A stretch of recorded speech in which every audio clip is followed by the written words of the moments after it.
Uma resolução do Conselho Nacional de Justiça quer consolidar a justiça itinerante no Brasil. A iniciativa tem como objetivo aproximar o judiciário e a população com atendimento rápido e simples. A recomendação é para os tribunais estaduais, federais e trabalhistas. Por unanimidade, o plenário do CNJ decidiu que os procedimentos devem ser feitos levando em consideração a aproximação do sistema de justiça com pessoas em situação de vulnerabilidade ou que estejam em locais de difícil acesso, que vivem distante das sedes das comarcas. Para o autor da proposta, presidente do CNJ e do STF, ministro Luiz Fux, a justiça itinerante abrange um conceito mais amplo de acesso ao judiciário pelo cidadão em serviços que podem ser prestados em barcos e ônibus, como forma de garantir o direito à cidadania. De acordo com a resolução, a medida sugere aos tribunais que organizem ações a partir da cooperação judiciária, universalização como garantia de amplo acesso, promoção da cidadania e os direitos humanos e o uso de recursos tecnológicos do programa Justiça 4.0. Com essas recomendações, a norma do CNJ sugere aos tribunais estaduais, federais e trabalhistas a realização periódica da Semana da Justiça Itinerante. O plenário do CNJ também determinou que os tribunais promovam ações integradas e de cooperação, além de firmar convênios e parcerias com o Ministério Público e Defensoria Pública.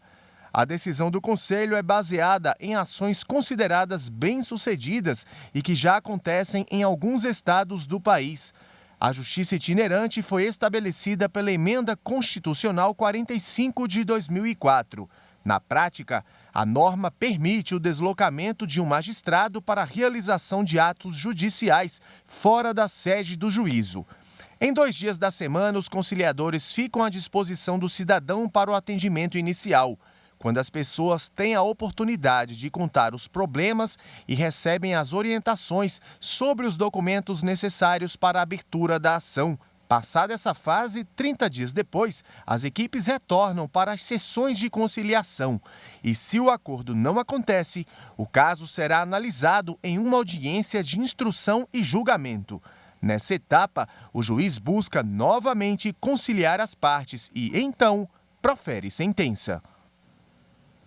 E para a gente entender melhor essa norma do Conselho Nacional de Justiça, a repórter Carolina Chaves conversou com a juíza Carolina Ranzolin, juíza auxiliar da presidência do CNJ. Vamos acompanhar. Doutora Carolina, muito obrigada pela participação aqui na TV Justiça. E eu já começo perguntando, como funciona, como vai funcionar a justiça itinerante com relação a essa nova resolução do CNJ, já que alguns tribunais já têm esse serviço, itinerante. Olá, Carol, prazer estar aqui no Jornal da Justiça para falar desse assunto tão importante que é a justiça itinerante. Bom, eu vou fazer uma breve histórico, da atuação da justiça itinerante. Ela existe, não é um assunto novo, ela já existe desde os anos 90, principalmente nos estados do Amapá e Rondônia, que os juízes já se deslocavam para atender a população ribeirinha que tinha dificuldade de acesso aos fóruns das comarcas, Então, ela não é um assunto novo. Depois, com a reforma do judiciário em 2004, a Constituição Federal já previu que os tribunais de justiça, os tribunais do trabalho e os tribunais regionais e federais mantivessem, nas suas áreas de atuação, a justiça itinerante.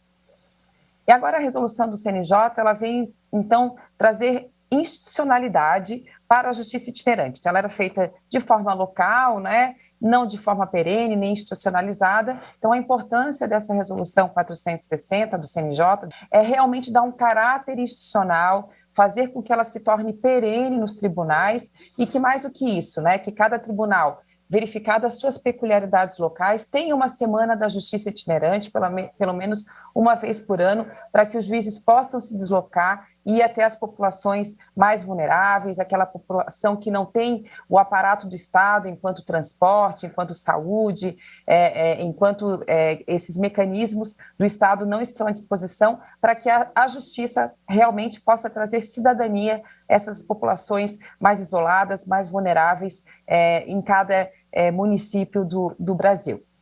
Agora, doutora, esse momento em que o Tribunal de Justiça terá que levar, né, essa justiça itinerante a essas pessoas mais carentes e vulneráveis, essa data vai ser determinada por cada tribunal ou não? O CNJ estabeleceu um período, alguma data específica?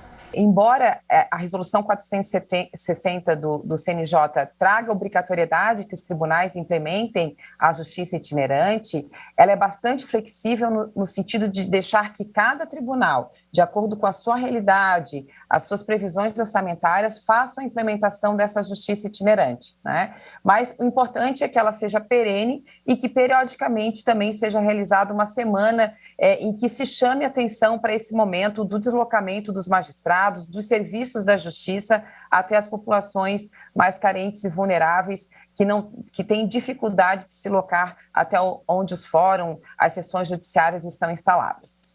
Doutora, além de ampliar, né, o acesso à justiça, né, esse programa de justiça itinerante também vai aproximar o judiciário da população para conhecer as dificuldades, a realidade dessas pessoas vulneráveis?